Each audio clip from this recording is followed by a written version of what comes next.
दोस्तों, उत्तर प्रदेश के कैराना से समाजवादी पार्टी की सांसद इकरा हसन ने नितिन गडकरी के बारे में ऐसा कौन सी बात कह दी कि अब नितिन गडकरी को अपना शक्ति का एहसास हो गया है। क्या इकरा हसन ने नितिन गडकरी को नींद से जगा दिया?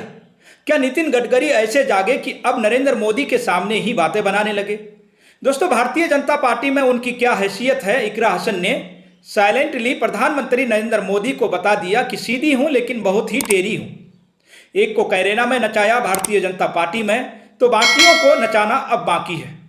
इसे संयोग कहिए या कुछ और कहिए, लेकिन नितिन गडकरी अब दोस्तों फॉर्म में आ गए हैं। और वो फॉर्म में तब से आए हैं जब से इकरा हसन ने नितिन गडकरी को एक मंत्र दिया।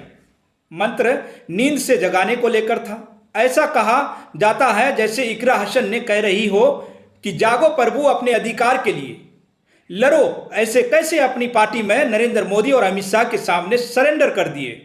अब इसी का परिणाम है कैबिनेट मंत्री नितिन गडकरी दोस्तों प्रधानमंत्री नरेंद्र मोदी को खरी खोटी सुना रहे हैं और नरेंद्र मोदी सुनने के लिए मजबूर हो रहे हैं। न चाहते हुए भी नितिन गडकरी के दावे को सुनना पड़ रहा है। दोस्तों, नितिन गडकरी ने क्या कुछ कहा है, जरा सुनिए। और मुझे बीच में कुछ अमेरिका के लोग मेरे पास आए थे और उन्होंने मुझे कहा कि हमारी आपत्ति है। तो मैंने कहा क्या गलती हुई है? तो उन्होंने कहा जो हिंदुस्तान का इंफ्रास्ट्रक्चर बन रहा है वो अमेरिका से भी अच्छा है। ये बात को उन्होंने सर्टिफाई की। दोस्तों, हालांकि ये वीडियो इकरा हसन से मिले ज्ञान से पहले का है, 11 मार्च 2024 का है, जब नरेंद्र मोदी ने द्वारका एक्सप्रेस वे का उद्घाटन किया था। अभी हम आपको क्यों कह रहे हैं, इकरा हसन ने एक तरीके से परिवहन मंत्री नितिन गडकरी को नींद से जगा दिया। दरअसल दोस्तों, एक यूट्यूब चैनल में जब इकरा हसन अपने इंटरव्यू के दौरान आपके फेवरेट, उनको पूछा गया था कि आपके फेवरेट नेता कौन है, तो इकरा हसन ने भारतीय जनता पार्टी के 2 नेताओं का नाम लेती है।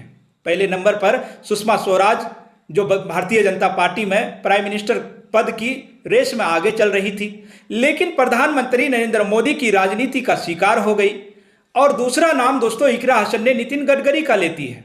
ये भी प्राइम मिनिस्टर कैंडिडेट की रेस में थे, लेकिन नरेंद्र मोदी और अमित शाह ने अपनी राजनीति से इन्हें हाशिए पर पहुंचाने का भरसक प्रयास किया था।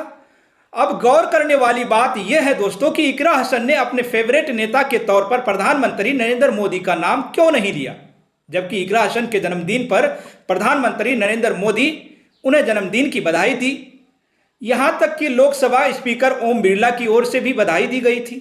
हालांकि जब प्रधानमंत्री नरेंद्र मोदी का जन्मदिन आया तो इकरा हसन ने उन्हें बधाई नहीं दी थी। एक तरीके से अगर देखा जाए तो इकरा हसन ने प्रधानमंत्री नरेंद्र मोदी को बता दिया कि राजनीति की दुनिया में भले ही आप मुझे सीधा और सरल समझे, लेकिन मैं क्या हूं यह मैं ही जानती हूं।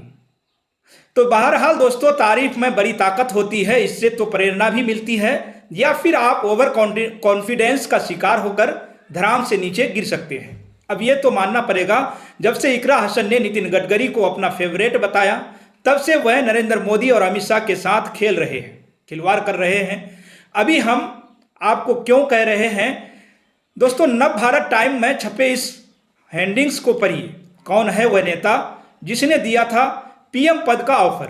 उद्धव ठाकरे या शरद पवार? केंद्रीय सड़क परिवहन मंत्री नितिन गडकरी ने कहा कि उन्हें लोकसभा चुनाव से पहले और बाद में कई बार प्रधानमंत्री बनने का प्रस्ताव मिल चुका है।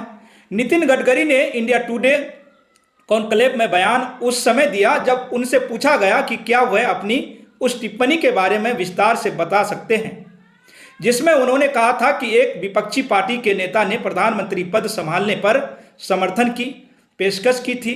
मुझे इस तरह का प्रस्ताव कई बार मिला है, लोकसभा चुनाव से पहले और बाद में भी। इंडिया टुडे न्यूज ग्रुप के एक कार्यक्रम में नितिन गडकरी से प्रधानमंत्री पद की पेशकश और इसे पेश करने वाले के नाम के बारे में पूछा गया। विपक्ष के किस नेता ने प्रधानमंत्री पद की पेशकश की? क्या शरद पवार या उद्धव ठाकरे या सोनिया गांधी ने आपको प्रधानमंत्री की पेशकश की? ऐसे सवाल नितिन गडकरी से पूछे गए थे। इसके बाद दोस्तों नितिन गडकरी ने इस पर टिप्पणी करने से इनकार कर दिया। नितिन गडकरी ने कहा कि मैं इस बारे में कुछ नहीं कहूंगा। यदि लोग अनुमान लगाना चाहते हैं तो उन्हें अनुमान लगाने का अधिकार है, वो इसके लिए स्वतंत्रता है।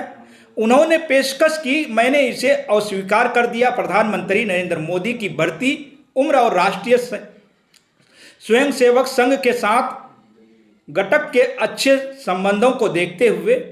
तो अब क्या दोस्तों नरेंद्र मोदी के बाद आपको प्रमोशन मिलेगा, ऐसा भी सवाल नितिन गडकरी से पूछा गया। इस पर उन्होंने कहा कि मैं टीम का स्वयं सेवक, आपको नरेंद्र मोदी का सवाल उन्हीं से पूछना चाहिए। यही नहीं, नितिन गडकरी कहते हैं दोस्तों कि अगर मैं उस पद के लिए योग्य हूं तो मुझे पद मिलेगा। दरअसल ये नितिन गडकरी के दबाव की राजनीति है। वह नरेंद्र मोदी और अमित शाह को दबाव में रखना चाहते हैं। एक तरह से देखा जाए अगर तो इकरा हसन के एक तारीफ ने नितिन गडकरी को खिलाड़ियों से खेल करना सिखा दिया। अब भारतीय जनता पार्टी के नेता आपस में लड़ रहे हैं।